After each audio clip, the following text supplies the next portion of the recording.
કઈ ખાસ માંગ છે હોટલ સેક્ટરની બજેટ પાસેથી? તો કોવિડ પછી આપણે હોટલ સેક્ટરના હિસાબે ઘણો બધો ફોકસ જોયો છે. ઇન્વેસ્ટર્સથી કરીને હોટલ ઇન્ડસ્ટ્રીની ઘણી બધી એક્સપેક્ટેશન છે. સૌથી પહેલાં વાત કરીએ તો ટેક્સેશનમાં જીએસટીમાં સુધારાની વાત હોટલ ઇન્ડસ્ટ્રી કરી રહી છે. અત્યારે જે હોટલ કન્સ્ટ્રક્શન છે તેના ઉપર ઇનપુટ ક્રેડિટ અવેલેબલ નથી, તો હોટલ ઇન્ડસ્ટ્રીનું કહેવું છે કે ત્યાં ઇનપુટ ક્રેડિટ મળે, હોટલ ઇન્ડસ્ટ્રીને ઇન્ફ્રાસ્ટ્રક્ચરનો સ્ટેટસ મળે, કે કારણ કે ઘણી બધી હોટલ્સ ડેવલપ થઈ રહી છે, કારણ કે ગવર્મેન્ટનું ટુરિઝમ ઉપર વધારે વેટ છે. તો ક્યાંક ને ક્યાંક ઇન્ફ્રાસ્ટ્રક્ચર સ્ટેટસ અને તેનાથી મળનારી જે લો કોસ્ટ ફંડિંગ છે એનો લાભ હોટલ ઇન્ડસ્ટ્રીને થાય એવી માંગણી ઇન્ડસ્ટ્રી કરી રહી છે. 5 સ્ટાર અને લક્ઝરી હોટલમાં જીએસટી અત્યારે 18% છે, તેને ઘટાડીને 12% કરવાની માંગ હોટલ ઇન્ડસ્ટ્રી ઘણો ટાઈમથી કરી રહી છે.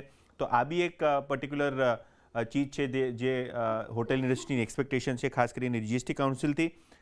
ધાર્મિક ટુરિઝમ એટલે કે જે રિલિજિયસ ટુરિઝમ છે તેને બી ગવર્મેન્ટ કઈ રીતે વધારો આપે, કઈ રીતે રેલ અને એર કનેક્ટિવિટી ઇમ્પ્રૂવ થાય, તેનાથી હોટલ ઇન્ડસ્ટ્રીને ફાયદો થાય. એટલે ઇન્ફ્રાસ્ટ્રક્ચર સ્પેન્ડિંગને લઈને બી અને ખાસ કરીને ટુરિઝમ ડેવલપમેન્ટ ઉપર ગવર્મેન્ટનું ફોકસ અને બજેટનું એલોકેશન વધે તેવી બી માંગણી હોટલ ઇન્ડસ્ટ્રી છે. અને છેલ્લી હોટલના રીટ્સ એટલે કે જે ઇન્વિટ્સ હોય કે જે યુનિટ્સ હોય, કારણ કે હોટલ ઇન્ડસ્ટ્રીના જે રેન્ટલ્સ હોય એ ફિક્સ્ડ હોય, તો ક્યાંક ને ક્યાંક એનો બી લાભ ઇન્ડસ્ટ્રીને મળે, ત્યાં સિમ્પ્લિફિકેશન આવે.